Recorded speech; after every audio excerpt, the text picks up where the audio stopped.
Kaixo, Arantxa Mendoza naiz, Tximonenako sukaldaria eta gaurko errezeta arkumea txilindroieraran izango da.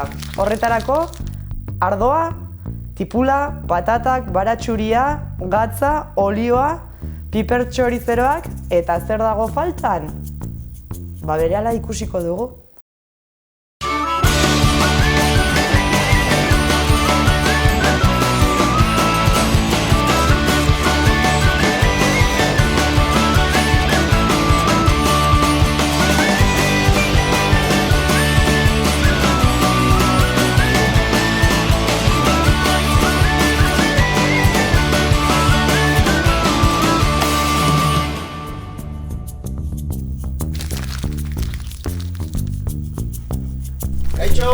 Ara, gure arkumea?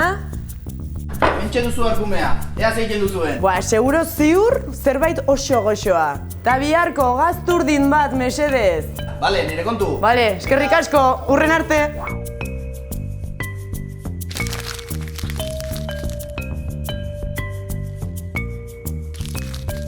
Piper txorizeroarekin hasiko gara. Zurtoina kenduko diogu eta pepitak baita ere.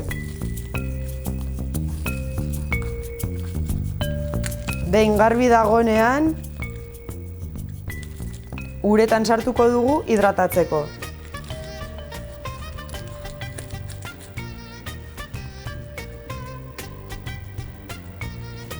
Eta bestearekin prozesu berdina egingo dugu. Zatitxo hauek kenduko diogu, eta hau baita ere uretan murgilduko dugu. Ura hobeto pixkat epela egotea eta hola hidratazioa azkarrago hartuko du. Hurrengo pausoa, olioa bota lapikora, sua piztu eta arkumea markatuko dugu. Lehendabizi oso garrantzitsua, gatza botatzea izango da. Ze orain markatzerakoan, ingo duguna da bere jugoak edo zukuak mantentzea barnean.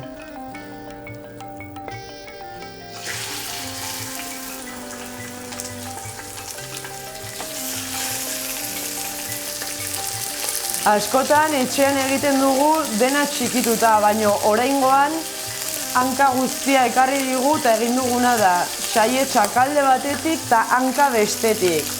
Eta beste modu bat iteko hau da. Behin alde batetik markatuta, buelta emango diogu.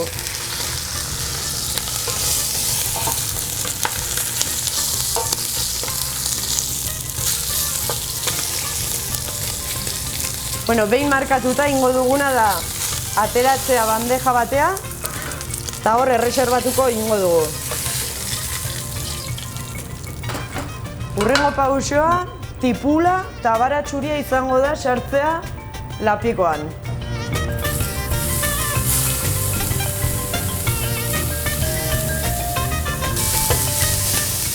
Suba-suban jarriko dugu pixkat potxatzeko. Piper txorizeroak desegitea izango da. Hemen badaukat pixkat haragia, eta zati honekin ikusiko duzu zein erraz kentzen den.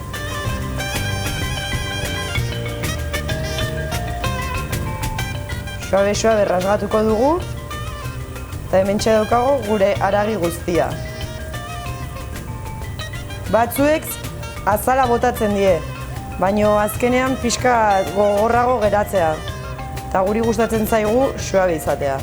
Honekin baita ere, lapikoan sartuko dugu. Eta buelta batzuk emango dizkiogu, zaporeak ondo nahasteko. Ardoa botako diogu, beko glasa kentzeko eta zaporeak ondo nahastutzeko. Hurrengo pausua patatak botatzea izango da. Klak egin behar du bere fekula ateratzeko eta dena ondo ligatzeko. Eta berriro nahastuko diogu guztia. Honi baita ere gatz pixka bat gehiago botako diogu.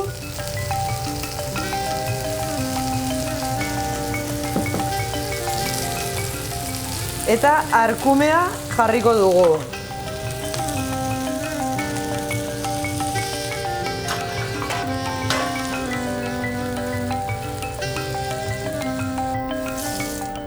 Urez estaliko dugu eta 2 ordu gutxi gora bera izango dugu su basuan lasai-lasai egiten ze zati hauek oso handiak dira. Hementxe daukagu gure arkumea txilindroi eraran amaituta eta besterik falta zaigu plater batean jartzea eta disfrutatzea. Eta bueno, lehen ez dugu esan, deia arkume hau arroazutik ekarri digute. Arkume hauek beren amaren esneaz baino ez dira elikatu eta hauek aldi berean inguruko larreak bazkatzen dituzte. Horrela gure larreak eta mendiak mantentzen laguntzen dute. Bueno, eta dastatu sakanako elikagaiak hautatuz gero, lehendabiziko sektoreko eta ekoizle txikiak bultzatuko ditugu. Eta bueno, Aitor, guk erronka onartu dugu. Oraingoan zure txanda, zerekin harrituko gaituzu?